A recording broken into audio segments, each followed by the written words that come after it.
Identify that in-between spot, that'd be a home run for us. It is a 29-year-old mystery that still haunts Bay Village. Who murdered 10-year-old Amy Mihaljevic? The decades-long search for her killer has drawn national attention. Channel 3's Ray Strickland explains how a new podcast chronicling the crime is now giving new hope to her family. Ray.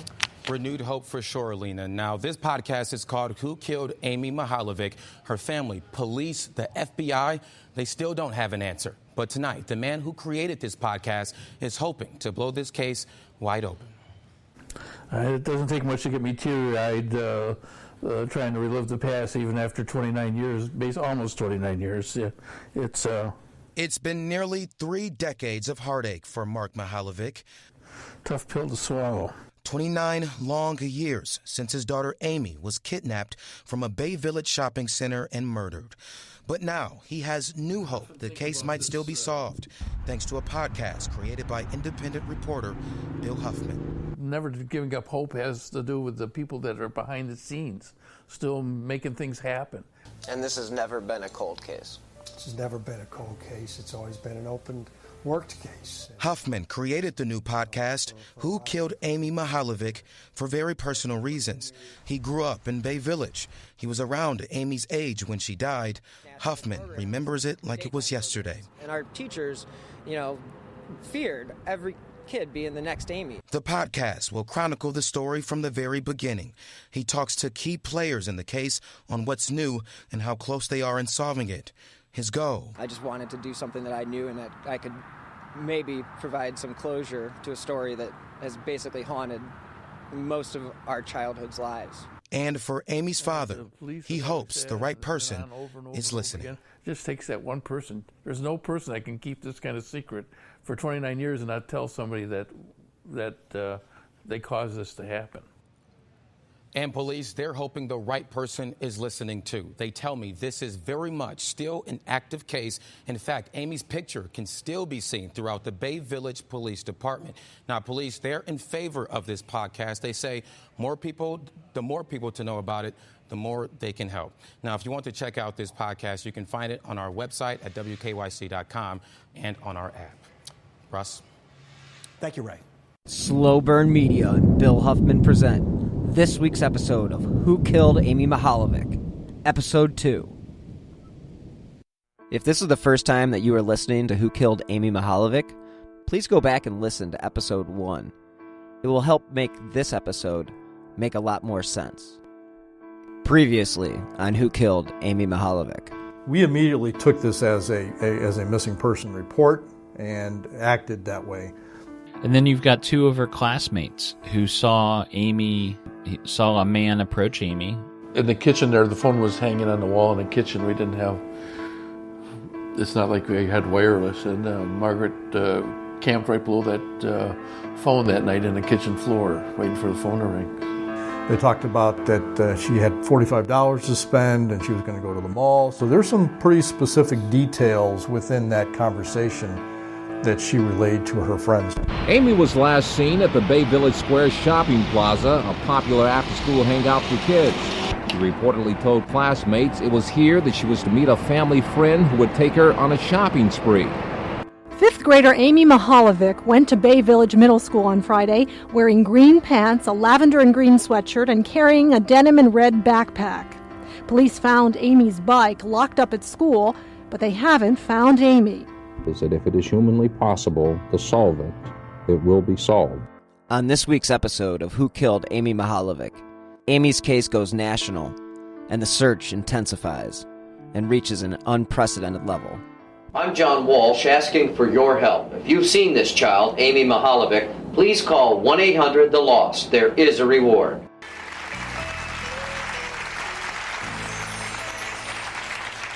Really important stuff. The 3 children you are looking at, Jacob Wetterling, Amy Mihaljevic, and Melissa Brannon, all of these children have been abducted. And to this day, they are still missing. Yet, you're going to find that this is a show about hope and about support, about families who refuse to give up the search for the children they love and the American communities that have monumentally rallied around these families. They spent thousands of hours distributing more than 1.5 million Amy posters nationwide. Hello and welcome to episode 86 of Who Killed Amy Mihaljevic.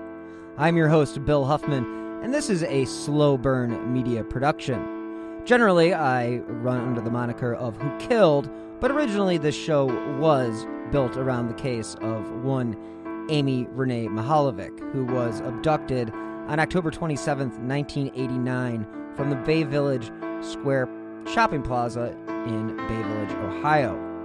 Now, this case has obviously been a huge part of my life because I was the same age as her.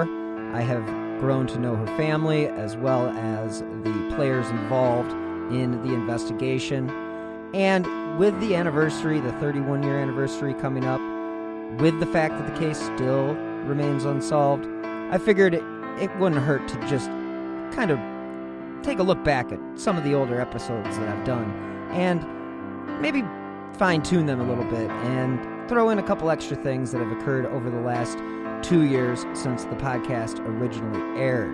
Now, again, this podcast did create a little bit of a media stir at the beginning, and I was appreciative of that. And again, I will provide some of those clips in this podcast as well.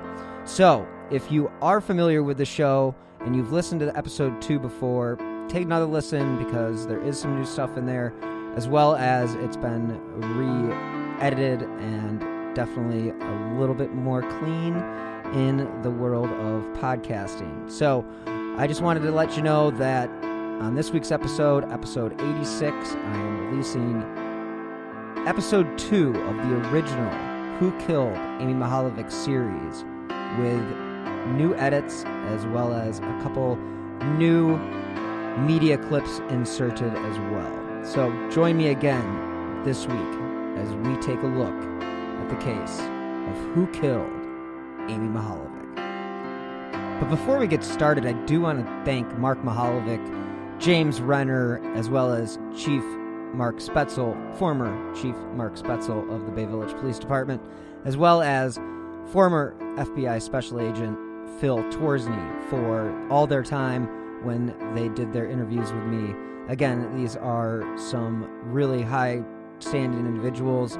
Phil Torsney is the guy who brought in Whitey Bulger, and if you ask anybody in the FBI community, he is a pit bull and is always one to never give up. So, again, thanks to Phil, Mark, James, Nick, everybody involved, Mark, again, so many people to thank, but I appreciate it and appreciate the news coverage. So again, thanks to you guys, and again, enjoy this episode. As dawn turned to morning, there was still no sign of Amy. There had been no contact, no ransom demands, no body, and no evidence about what had happened in the last 18 hours. Lieutenant Richard Wilson, who was supervising the investigation, realized the situation was becoming dire by the hour, so he called in the FBI. What was referred to in 1989 as the reactive squad of the Cleveland FBI was called in that Saturday, October 28th, 1989, and they immediately went to work. They began investigating the area around the plaza where Amy was last seen, the fields around Holly Hill Farm where Amy took horseback riding lessons, and mounted rangers searched the nearby Huntington Metro Parks that were next to the soccer fields in Cahoon Park. There were now 19 FBI agents and 15 Bay Village police officers on the case. While the search was coming together, the parents were being interviewed, and investigators began following up on leads as they came in. Everything changed that Saturday afternoon when one of Amy's classmates came to the Bay Village Police Department and gave a statement to a detective that Amy had mentioned she was going to the plaza to meet a man who had told her he needed her help in picking out a gift for her mom. There may have been a promise of a gift for Amy, but that was not entirely clear to this classmate. These witnesses' statements would have earth-moving consequences and send the investigation into a whole new direction. Plus, this just ramped up the pressure to find Amy because it was very clear that this abduction wasn't random and that Amy had actually been lured to the plaza. The story of the phone caller was also verified by another classmate, as well as Amy's brother Jason, who had overheard Amy talking about it. With the police and the FBI now working together, there was hope that they would be able to trace the phone caller or find any similar cases and eventually find Amy. Although investigators knew the grim reality that was facing them, nearly 100% of all stranger abductions lead to the child being killed within 24 hours. They searched on, because there was a missing girl, and there was a man out there who had arranged this kidnapping. The local media covered Amy's disappearance as if it was one of their own that had been abducted. The Mihaljevics were a quiet family, and were liked by their neighbors. The idea that this family, or any family for that matter, would be thrust into the media spotlight over their missing child is unimaginable. The first 2 days for the Mihaljevic family probably seemed like they would never end. When I was meeting with Mark Mihaljevic, I asked him about that weekend and what, if anything, he would have done differently. Well, number one, the more I think about it, that Monday, I said, Jay, you need to go to school. I said, you might hear something that nobody else, because it definitely was a talk of Bay Village by Monday morning. And maybe I shouldn't have done that. I shouldn't have forced him to go to school because he was under, even though he didn't show it, he was under stress also, and shouldn't have done that. With the agony of losing their daughter at the end of October, they would have to go on and have holidays and birthdays without Amy. I asked Chief Spetzel how he recalls the family dealing with Amy's abduction. Well, I know that Margaret, they left her room the way it was. They had purchased Christmas presents for her. They left them wrapped. How long that went on, I don't know. But that first year, they certainly did that. That's tough to hear. It's tough to even think about. How do you process that? I can't imagine. And it goes to us trying to make sure that we provide, Margaret's passed on, but Mark and the rest of the family are still there, and we want to make sure we provide that closure. It's important. While the family was dealing with the emotions of being the victims of a complete mystery, the investigators were conducting door-to-door interviews with neighbors and searching nearby cornfields in Avon Lake, ponds in the surrounding cities, and anywhere they could think this 10-year-old girl could possibly be. Amy wasn't one to lie to her parents, but on this day, Friday, October 27th, 1989, she did just that by telling her mom that she had that tryout for choir group. So this person who spoke with Amy not only convinced her to meet with him, he convinced her to lie to her parents. So this begs the question, how did he do this in such a short amount of time? Why was he so comfortable talking to a 10-year-old girl? And how many times did he actually call her? These questions remain unanswered to this day. While most kids in the Cleveland area were planning their Halloween excursions, the Mihaljevic family was in mourning, and the investigators were tracking down any leads that came in. The FBI and the Bay Village police were trying to figure out how to keep the public from worrying that there was some madman on the loose, while teachers and parents did their best to hide their true feelings. As the days dragged on and there was no word from Amy, the belief began to seep in that maybe Amy wasn't ever coming home. Thanksgiving was a moment that touched Margaret because she was starting to lose faith that she would ever see Amy again. According to an article published in the Plain Dealer that Thanksgiving, Margaret said she planned on writing her a birthday card if she wasn't home by her birthday, which was December 11th, 1989, and she would have turned 11 years old. She would have also been missing for nearly 6 weeks. Statistics were beginning to tell the story, and that was that Amy was most likely dead. No, we have no new developments since yesterday. We conducted searches today. We had 4 dogs, a helicopter, approximately 40 police officers and various law enforcement officers from the Federal Bureau of Investigation. We had 4 of our police fire divers out today checking bodies of water in the area, and we have come up with nothing. Understandably, Margaret was all over the place with her emotions. I, in fact, would like to ask anybody in the Cleveland area to light a white candle for Amy each day. I think it will help light her way home. And if there are candles burning all over, she's got to come back. She's got to come back. 6 different churches held prayer vigils for Amy. Well, we're doing this to show Amy that we're all hoping for her and hoping that she gets returned home safely. And I know we're all sort of scared, and that something like this could really happen in our community. Margaret was a constant presence on the local news. Amy, and I can't ever foresee any of us giving up hope. We firmly believe she's alive. We just need to find her. We need to find her. I spoke with Phil Torsney about the ups and downs of any investigation, including that of Amy's. You know, this case has had ups and downs, but you know, one of the things, at least she told somebody about that phone call. Otherwise, it's possible. I mean, she would have gone up to that shopping center if she had really kept it a secret, and we wouldn't have known her purpose in going up there. She told associates about the gift and the phone call. And, you know, we've obviously looked at cases which have a similar setup because of that, because Amy told people about that. If we hadn't known that, and that's why we still look at cases where there's missing girls or young girls that have been the victims of homicide, where it's really unknown what led up to them being abducted, you know, whether it was just somebody who, you know, it was a spur-of-the-moment thing, or whether there's a planning process like we have here. And in this case, it's somewhat an unusual case in that there was prior planning like this. And we've talked to, you know, FBI behavioral people and a lot of people about that kind of thing. You know, the planning and the prior contact and, you know, what the thought that this person put into this makes it somewhat different than the normal case where, you know, a young girl is abducted. Mark Mihaljevic still maintains hope that they will one day find the killer. I keep praying that they're going to do it, and it's not for the lack of effort.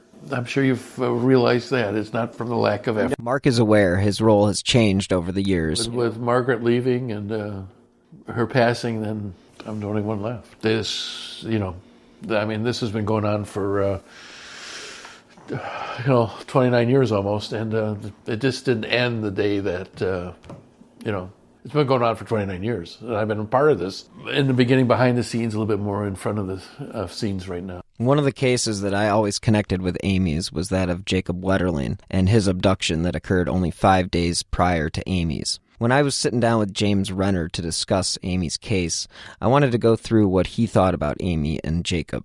I always connect the Jacob Wetterling case and the Amy case only because they occurred 5 days apart. Oh, sure. And yeah. He was 11. Yep. She was 10.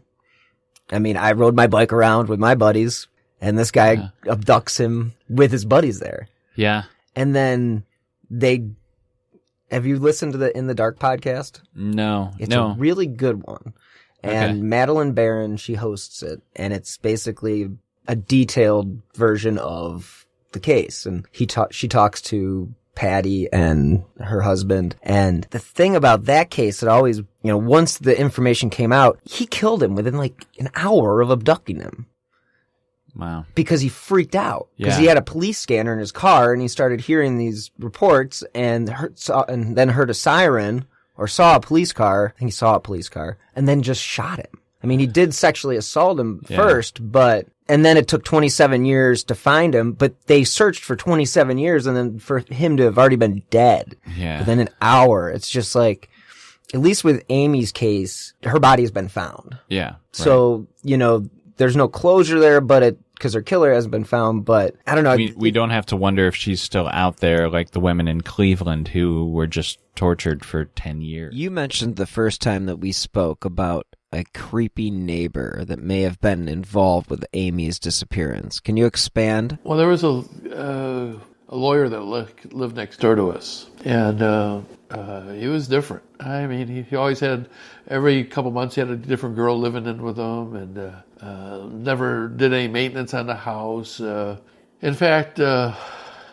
don't know if this is ever, one night during the investigation, I don't know if it was I think it was the FBI, but they actually parked their car in our driveway so they could watch the house next door to us. The FBI parked in your driveway? They spent all night in our driveway watching that house. They were suspicious. It was a possibility because the guy was off center. Just different. You wouldn't want him as your lawyer, that's for sure.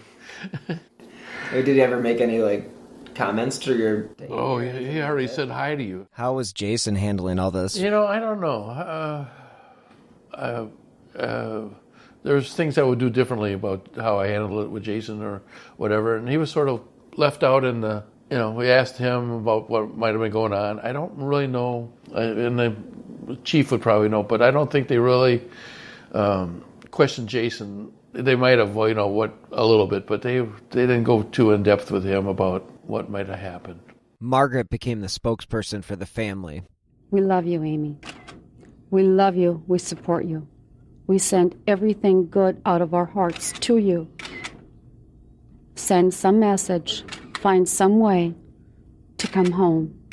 I ask, as Amy's mother on this, her 11th birthday, to give us the gift of that information.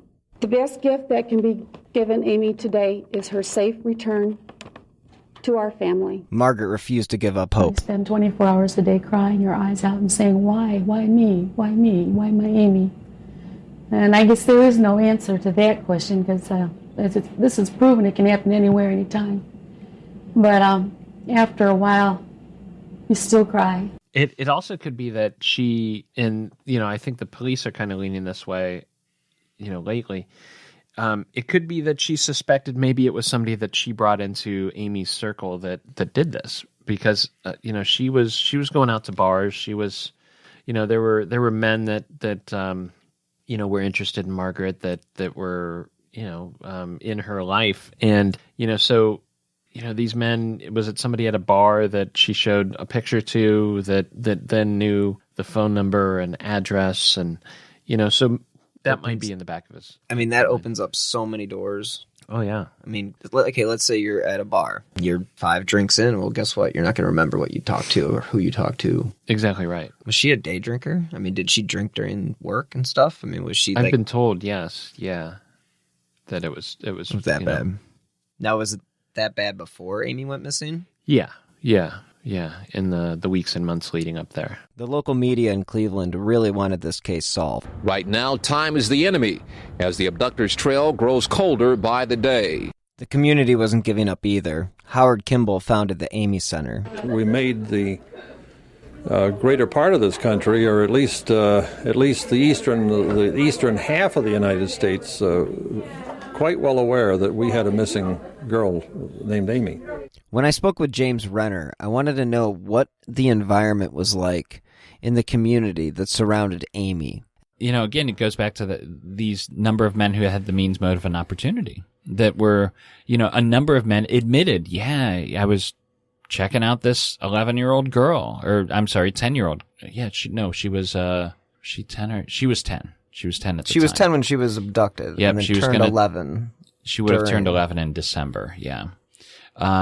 And these creeps were watching her. And in my mind, after all these years, and now I've spent, 13 years thinking and researching about this case, I believe that it was the caller who killed her.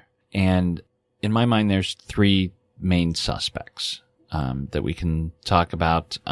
We'll get to that. Yeah. So I've kind of got this Top three. And I've begun to wonder lately if maybe they knew each other. Because there are ways in which their lives overlap.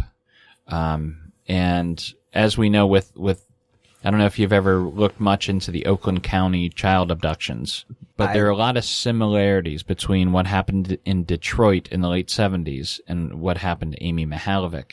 And we know for a fact that there was a ring of pedophiles in Detroit that were working together to capture these children. They were about Amy's age up there. And so I'm beginning to wonder if the same thing hadn't happened here, especially given the fact that one of the men involved in Oakland County, Ted Lamborghini, after those cases stopped, he moved to Northeast Ohio, and he was living here when Amy was abducted. He was working at the Ford plant. He's in prison now for some of the Oakland County assaults, and they offered him a deal of a reduced sentence if he would talk to them about the Amy Mihaljevic case, and he refused the deal. This week's episode is sponsored by HelloFresh. With HelloFresh, you get farm-fresh, pre-portioned ingredients and seasonal recipes delivered right to your doorstep. Skip trips to the grocery store and count on HelloFresh to make home cooking easy, fun, and affordable. That's why it's America's #1 meal kit. This summer, HelloFresh is here to take the work out of eating well. Reach your goals with delicious, calorie-smart and protein-smart lunch and dinner options, plus new vegan recipes, too. HelloFresh makes entertaining easy with a selection of crowd-pleasing eats like their bratwurst bar with caramelized onions, Dijonnaise slaw, and pineapple relish, or a snack board with pretzel bites, spiced bar nuts, and hot honey peach jam. So go to HelloFresh.com/WhoKilled16 and use the code WhoKilled16 for 16 free meals plus free shipping. Again, go to HelloFresh.com/WhoKilled16 and use WhoKilled16 for 16 meals plus free shipping. When talking with James, I wanted to know how it was possible for people to keep this a secret. If they were close enough to know what happened, they're culpable in some way. So I don't normally ascribe to conspiracy theories, but for this one, I'm beginning to wonder if we're not dealing with a small group of men. Wow. Okay. All right. Let's back up. Yeah. Let's go back to, was it the week before, or was it did he call her multiple times was it like a 2-week lead up to the time, or was it one phone call or multiple? I don't think we know for sure, but the general consensus is that it was a few days before the abduction that this man called Amy at home when she was home alone after school. So he knew her, he knew she was home alone, knew when to call, and knew what to say. And he might have called only once. He might have called, twice, probably not a lot. But he used that line, hey, I work with your mother. She just got a promotion. Why don't you meet me on Friday at the Bay Plaza, and I'll take you to buy a gift for her, and it could be a really nice surprise for your mother. And maybe he knew she was fighting with her mom at the time. Maybe he was that close. Maybe he didn't and just got lucky. But at the time, Amy really just wanted to please her mother, and he used that in order to lure her to go with him. I asked Phil Torsney about the ups and downs of an investigation such as this. Peaks and valleys, ebbs and flows. We are in a very good situation at the moment, whereas opposed to maybe 15, 20 years ago with technology sort of not where it is today. I mean, do you feel like we're closer to solving the case today in 2018 than we were in 1990? I guess I'll answer that in two parts. I mean, history tells you with these cases, and really any criminal activity, the quicker you can solve it, the quicker you can get the information that leads to an arrest, the easier it is. Well, the easier it is, and evidence is always more open and more available the closer you are date-wise or whatever to the crime scene. So that makes it difficult 30 years later, or 29 years later, but we have 29 years of investigation moving forward, and there's things that have happened in that 29 years, including forensics and science, that have opened up new doors for a lot of cases that have been recently solved and have the potential to help us solve this case. So it is what it is. It's a two-way street. Some things are better, but some things aren't as good because of the passage of time. And I know if we had all the knowledge we have now in regards to science and just research in criminal behavior and that kind of thing. If we had that back in 1989, I mean, we'd be in pretty darn good shape here. Just the ability to access phone numbers and phone tracking and that kind of thing, which we had to a very limited extent in '89. But now you can check phone calls. You can figure out where a phone call came from pretty quick via the legal means to do that. So. Plus, there's surveillance cameras everywhere. If we had a surveillance camera in Bay Square Shopping Center in 1989, we'd be in good shape. But you know what? They're there now, but they weren't there then, and that hurts us. But it doesn't mean there's not things helping us. With Amy's case receiving such publicity right off the bat, I asked Mark Mihaljevic if there were too many leads in the investigation. I mean, do you think that the police, I mean, obviously during that time, any tip is a good, any tip, to take any tip. Was there too many tips? Yes. You don't know which one to, they're all important. So which one is the one? And after all this time, tips on a case that touched the hearts of many in this community and investigators are still coming in. And in fact, the Bay Village police chief says just this morning he got 4 leads, and there is hardly 1 week that goes by that there isn't a tip that's called in. And they are once again asking if you have any information to call either the Bay Village Police Department or the FBI. I wanted to know from Chief Spetzel how these 2 eyewitnesses were able to give an age description of 25 to 35, being the fact that they were only 10 years old. He could have been any age, really. I mean, we have a range of about 25 to 35, roughly, for this individual. Okay. Differing clothing descriptions, different hair descriptions, one with glasses, one without glasses. I think what we can safely say is that it's a white male of average build who is probably in that 25 to 35 year age. That seemed to be fairly consistent. That's what we really can tell. Beyond that, it becomes very difficult to get into any kind of specifics as to who that person is or what they look like. The fact that this abductor used Margaret as the conduit to the meeting that led to Amy's abduction makes me believe that this abductor may actually hail from Mark's background and not Margaret's. I'd say anybody that was one person away from the Mihaljevics should have been looked at one point, and if they haven't, they should be looked at. Now, I think you were asking, what did they ever look at anybody that worked with Mark Mihaljevic? And the answer to that is definitely yes.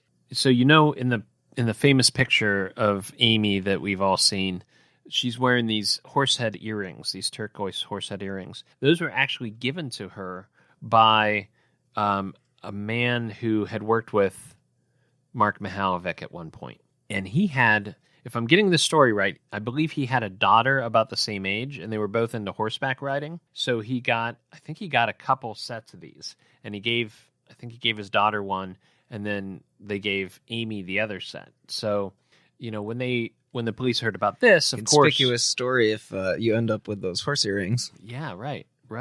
I mean, just saying, oh yeah, of course I bought 2 pairs. So they definitely looked into him, but I've talked to him on the phone, and he's married. He seems like a real decent guy. Mark doesn't have anything bad to say about him, so, I don't think he's a serious suspect, but that just shows you that they were very much taking a look at Mark's coworkers as well as Margaret's. I still can't get over the fact that Amy was lured to the plaza with 1 or more phone calls, knowing that she had never lied to her family, and the fact that she actually went out of her way to do so on that day, October 27th, 1989. It just makes me think that this person had more to do with the Mihaljevic family than anyone may have realized up until this point. It's just bizarre in the sense that, well, one, how he was able to get her to actually go along with it, and then 2, the fact that he had tried it before with other girls. Yeah. So that becomes, in my mind, the most important clue is before Amy's abduction, he was calling a number of other girls that were Amy's age, kind of looked similar in appearance, and these other girls were from North Olmsted, which is one township south of Bay Village. So the key to finding out the identity of Amy's killer is figuring out how the girls in North Olmsted intersected with Amy in Bay Village, because they must share some sort of habit, of going someplace. And because this man, whoever he was, had to have known all these girls and had to have had a way to get their phone numbers. So there's a couple ways in which they do overlap. One of the ways is the Lake Erie Nature Center, which is in Bay Village. Right. The Little Nature Center. All these girls had visited the Nature Center in the weeks leading up to Amy's abduction. And at the time, there's a log book that the kids could go in and sign their name, number, and address in order to get on the mailing list. And some of these girls did that. So was he connected with the Nature Center, and did he see these girls walk in and get their numbers that way? Another way in which they're connected is by one of these top suspects who the police didn't even know about until after my book came out. And I fought to put a specific name in the book, and the editor didn't want me to put it in because he's like, this name only appears once. Do we really need it? I'm like, you never know what's important, so let's get it in there. And it was the name of Amy's riding instructor at Holly Hill Farms, which is where she took horseback riding lessons. And she had a very specific, kind of odd last name. And after the book came out, one of the girls from North Olmsted reached out to me, one of these girls who got the call from Amy's killer, and she said, that name of Amy's riding instructor, I had a male math teacher in North Olmsted, a male math teacher with the same last name. I wonder if they're related. And I looked into it, and sure enough, the girl who got the call in North Olmsted, her math teacher had the same last name as Amy's riding instructor. They were brother and sister. So he would have, the thought is he had visited the stables where his sister worked and run into Amy there. When I was with Chief Spetzel, I wanted to know if they looked into Mark's background as much as they did into Margaret's, with the fact that Margaret was used as the conduit to this abduction. Exactly the same, yeah. You dig a lot into those initial immediate relationships with the parents. Because, in this case, we don't think the parents obviously had anything to do with this. We don't think actually any relative had anything to do with this, but it's the acquaintances of Mark and Margaret, or the second removed acquaintances, or a relative who met somebody. It sometimes in these cases it's a thread, and you got to find that thread and pull on it. And so they did a pretty good job back in the day of looking at all those, expanding that out. Doesn't mean that 30 years later, we won't go back and say, we talked to that person, but we didn't get this part of it. Now we have this piece and we can pull them in. That's very possible. It's just at the time you don't have enough to do it. And, I always say, too, that you can't eliminate. We've looked at literally over 10,000 people as suspects. I mean, literally, if not more. I lost track. But what I can tell you is only one person did the crime. And what else I can tell you is of those 10,000 plus people, there's very few that you can definitively 100% rule out. And those are the ones that have an ironclad alibi. When I met with Mr. Mihaljevic, I really wanted to know what it was like to endure those 106 days. I had in my mind long before then that she wasn't going to be found alive. That was just... How long into the case did you start to feel that way? Well, probably about 2 months before. They had a... Didn't you say her birthday? They had a birthday party for her at the old middle school in Bay. And I just realized that was the night that she wasn't coming back alive. That's terrible. I had held hope all that time until that night. When I met with Chief Spetzel, I asked him what he would say to the killer if he had the chance. Hey, come on in and see me. Come on in, let's talk about it. Here's the thing. I believe that the person who did this didn't necessarily set up this meeting to kill Amy. That's not the way this happens. What I would tell you, what I believe personally, this is my personal opinion, is the person that did this probably set this up because of an attraction to Amy, a sexual attraction to Amy. But what inevitably happens with these is obviously they don't go the way their minds had planned that to go, and all of a sudden it goes awry, and they end up killing the child. That's typically how these things go. And I don't think this person's any different. I really believe the person that did this didn't take her with the plan on killing her. I believe that. So I would love to sit down with this person and talk with them. Find out what was your motivation, what were you thinking, how did this happen? Tell me the story. People want to know. It's about time to unburden yourself and let everybody know what happened. Coming up next week on Who Killed Amy Mihaljevic. The search for Amy has lasted for 4 months. This picture of the Bay Village girl has been placed in every public place possible with the hope that someone, somewhere, would have information leading to her whereabouts. I can only say that there were stab wounds to the left side of the neck. The body of a young female found in Ashen County early Thursday morning has been identified as that of Amy Mihaljevic. A female jogger was jogging this morning at approximately 7:30, and she spotted something in the field and went off the field and checked, and it was a body.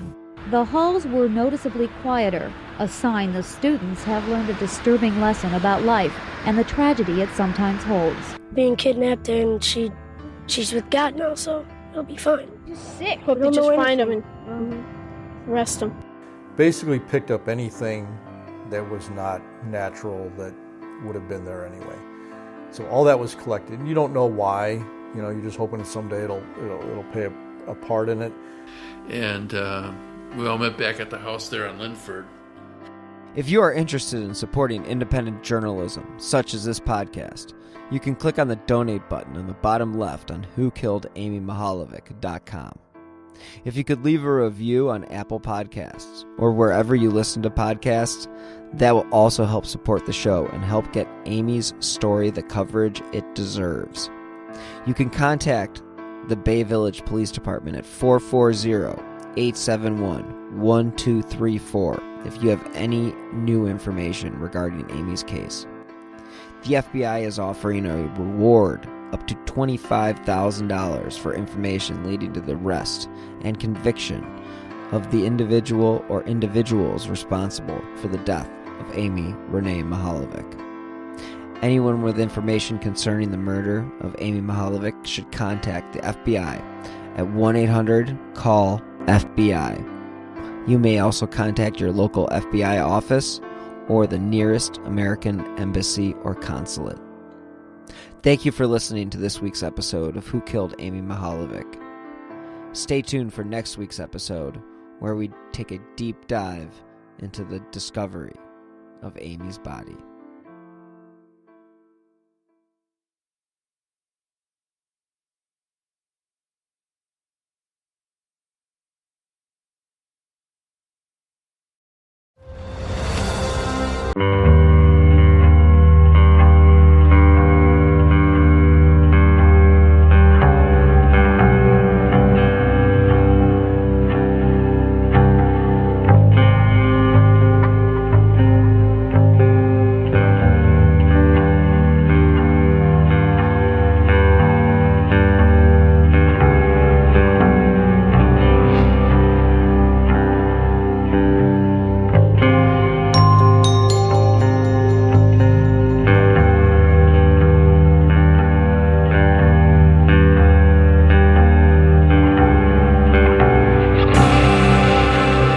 Be surprised to know that not all serial killers are straight cisgender white men, and the victims of true crime are not a monolith either. She's Wendy and I'm Beth, and together we host Fruit Loops Serial Killers of Color, a true crime podcast. Together we take deep dives into the true crime stories about marginalized and minoritized perps and victims that often go untold. We also provide the context and nuance that these stories deserve. At Fruit Loops, we're serving up true crime with a side of history, society, culture, and some fun. Listen to Fruit Loops Serial Killers of Color on Spotify, Google Play, Apple Podcasts, or wherever you get your podcasts.